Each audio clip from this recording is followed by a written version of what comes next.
आज की हमारी विशेष मेहमान हैं फरीदाबाद की नवनिर्वाचित मेयर श्रीमती प्रवीण जोशी।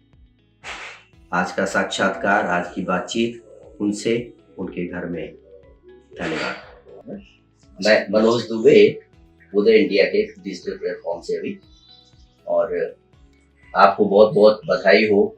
आप अभी रिसेंटली आपने जो म्यूनिसिपल कॉर्पोरेशन में यहाँ पे मेयर का जो इलेक्शन जीता है, और क्योंकि आपने बहुत बड़े मार्जिन से जीता है, 3 लाख से ऊपर वोटों से, शायद अपने आप ही एक रिकॉर्ड है, इसलिए आपको बहुत बड़ी बधाई मिलती है। इस वजह से आप काम किया यहाँ पे।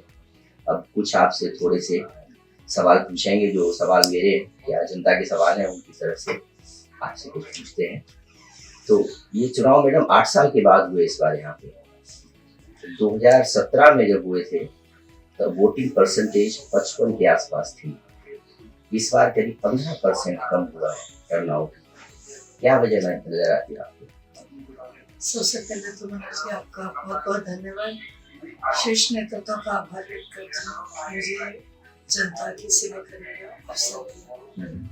जहाँ तक परसेंटेज का है कि एक तो सौभाग्य कहूँगा क्या कि डायरेक्ट मेयर का चुनाव है, और मेरे परिवार की छवि सौभाग्य से ऐसी है कि पहले दिन से ही सबने एक ही कहते ना कि पूरी उसमें एक फैल गई बात की हम तो इलेक्शन जीते। तो उसके कारण क्या कि बहुत उत्साह था लोगों में, और सराउंडिंग ही दिखते थे सब लोग।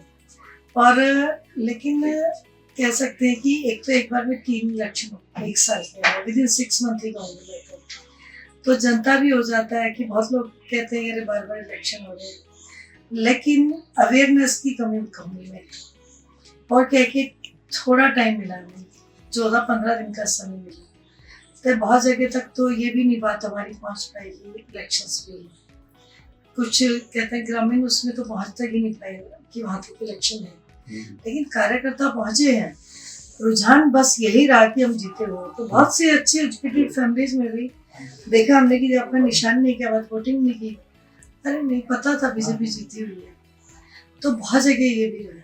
मैंने भी ये सुना है कि बीजेपी जीत रही है तो बीजेपी वाले भी नहीं गए वोट डालने के लिए। जी जी ऐसा हुआ है। जनता को बताते हैं, जो हमारे व्यूअर्स हैं, यहाँ पे 46 जो है पार्षद के कॉन्स्टिट्यूएंसीज हैं, वार्ड्स हैं यहाँ पे।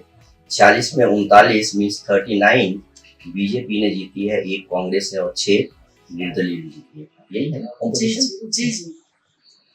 अब आपसे दूसरा सवाल पूछेंगे कि ड्रिंकिंग वाटर फरीदाबाद की एक समस्या रही है, क्या योजना है आपकी जिससे लोगों को एक साफ पीने का पानी मिले? देखिए पिछले 31 वर्षों से मैं यहाँ पे एक ही एरिया में जी, पर RW की प्रेसिडेंट हूँ काफी वर्षों से, तो मूलभूत समस्याओं से मैं अवगत हूँ। तो एक एक करके, जैसे कि ड्रिंकिंग वाटर है, वाटर लॉगिंग है, ड्रेनेज की प्रॉब्लम है, सीवरेज की है, स्पेशली प्रॉब्लम तब आती है जब बारिश होती है। जी, तो आपको भी मालूम है ये शहर अरावली में बसा हुआ है, तो ड्रेनेज की प्रॉब्लम भी स्वाभाविक है कि पहाड़ी इलाके से पानी निकलता है, ड्रेनेज से सीवरेज की प्रॉब्लम आती है। लेकिन इस चीज को खत्म करने के लिए, क्लीनिंग करने के लिए डेफिनेटली मैं पहले भी काम करती आई हूँ और आगे भी करूँगी, और इसके लिए मुझे सानिध्य मिला हमेशा मेरा केंद्रीय मंत्री श्री कृष्ण पाल गुर्जर जी का। जब भी मैं इन समस्याओं को लेकर मैंने इसका समाधान किया। बहुत सुंदर प्रचार, बिल्कुल एक बेटी की तरह। मैंने सुना था उन्होंने ये भी बोला कि आपको कोई अप्रूवल की तकलीफ नहीं आएगी, आपकी जो भी पॉलिसी है क्योंकि वो आपके साथ। मानिए कि अपने मंत्री रेवेन्यू मिनिस्टर भी हमारे सौभाग्य से बिल्कुल भाई जी यहीं से जी, उन्होंने भी आश्वासन दिया कि योजनाएं मिलेगा और अप्रूवल के लिए भी कोई दिक्कत नहीं। बिल्कुल सही बात है। क्या होता है कि अभी तक तो हम काम करवाते थे, रिक्वेस्ट ही करते थे कि बारिश का पानी भर गया, लेकिन इतना उनका सानिध्य रहा कि 2 घंटे के अंदर हमारी प्रॉब्लम सॉल्व हो जाती थी। जी। अच्छा, सीवेज का आपने जिक्र किया थोड़ा सा, मॉनसून बहुत ज्यादा दूर नहीं है, 3 ही महीने रह गए, जून के एंड में आएगा, तो कोई कुछ इमीडिएट प्लान ऐसा है कि पानी का भराव नहीं हो? जी जी जी, आप खुद ही कहेंगे कि अब की बार वाटर लॉगिंग कर चलिए ऐसी जी नहीं ऐसा नहीं, नहीं, पब्लिक ने विश्वास जताया, जनता ने विश्वास जताया। इतना आभार है भारी उसका। इतना भारी मैंडेट आपको दिया कि उम्मीदें बहुत ज्यादा है आपसे। जी जी, खरे उतरेंगे। जी। एक और बहुत बड़ी समस्या है, वो है अंडर पासेज जो हमारे यहाँ बने हैं। एक आपका गुरुकुल पे है, एक एनएचपीसी पे है, एक ओल्ड एनएचपीसी फरीदाबाद में है जी। और ओल्ड फरीदाबाद है। जी जी ओल्ड फरीदाबाद में तो आपको पता ही है कि 2 लोगों की जान भी चली गई थी। जी जी पानी कितना था, 10 फुट से ऊपर हो गया था। जी जी। और ये समस्या में तो अभी 2-4-10 साल की नहीं है, ये तो शायद कई दशकों अभी से चल रहा है। जी जी। कुछ प्लान ऐसा है कि आने वाला जो है बारिश का सीजन, लोग कहें कि आराम से निकल जाए। अब की बार प्रयास तो हमारा यही है। बाकी हमारे पास अभी 2 महीने ही हैं। जी जी। करेंगे इसमें। कुछ नहीं करेंगे। जी, एक प्लानिंग शुरू कर चुके हैं। गुरुकुल पे एक फ्लाईओवर बनने की बात थी। जी जी। उसका फाउंडेशन भी शायद रखा गया था, प्रॉमिस भी किया गया था, कुछ मेजरमेंट हुआ, फिर वो रुक गया है।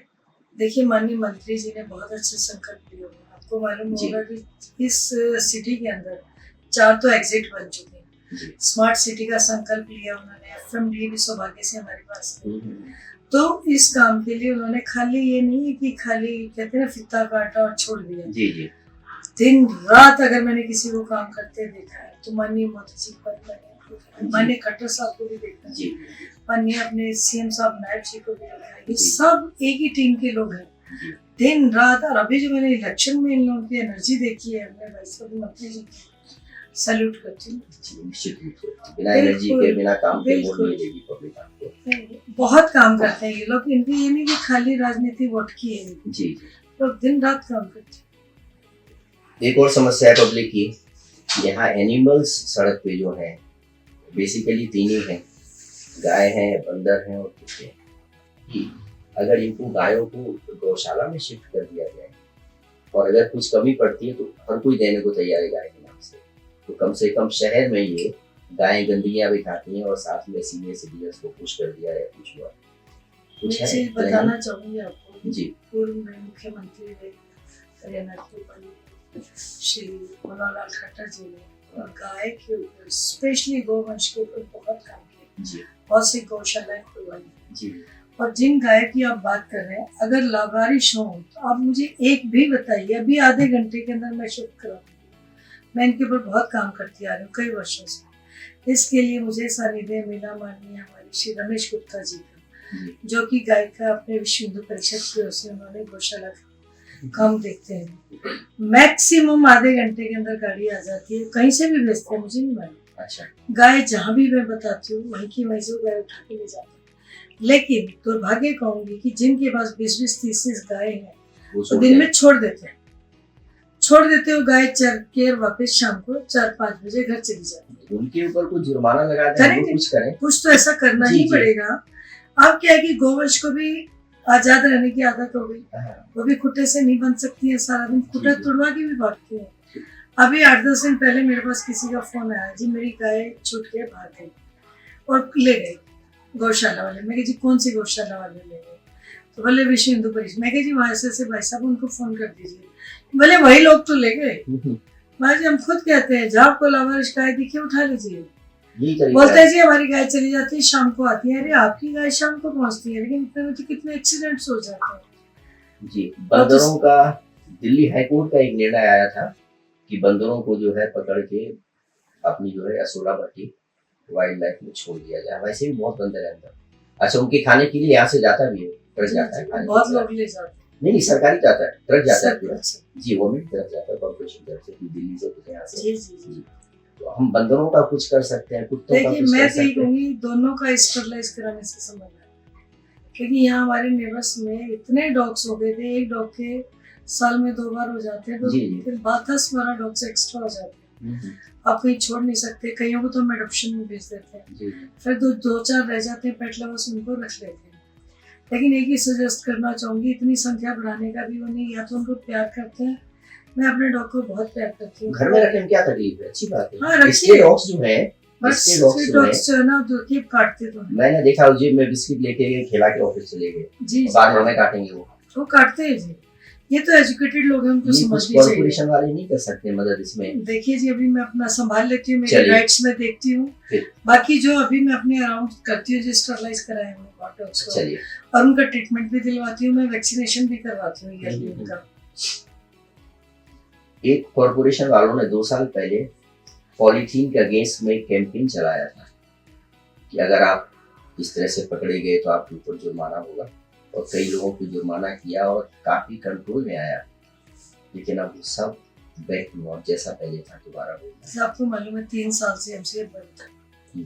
ऐसा नहीं कि बिल्कुल ही बंद था, ऑफिसर्स तो अपना काम कर ही रहे थे, लेकिन कहते हैं जब तक कोई पद पे ऊपर से नहीं बैठा होता, सारे काउंसलर्स खाली थे। महाभारत तो 8 साल के बाद आया, जी जी 8 साल बाद इलेक्शन हो रहा है। तो ये देखिए इन बिटवीन कुछ चीजें क्या होती है, क्लब कर दी, समाधान की बजाय समस्याएं क्लब कर दी। जी जी तो एक बात है कि वो बढ़ती जाती है, बढ़ती जाती है।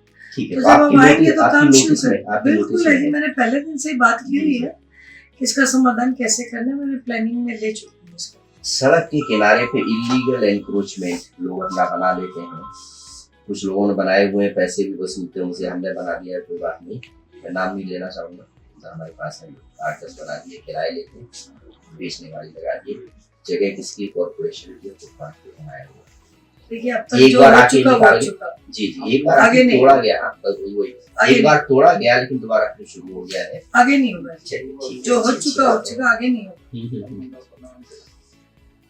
ट्रिपल इंजन की सरकार हो गई, केंद्र सरकार हो गया आपका, राज्य सरकार हो गई, स्थानीय सरकार, लोकल गवर्नमेंट हो गई।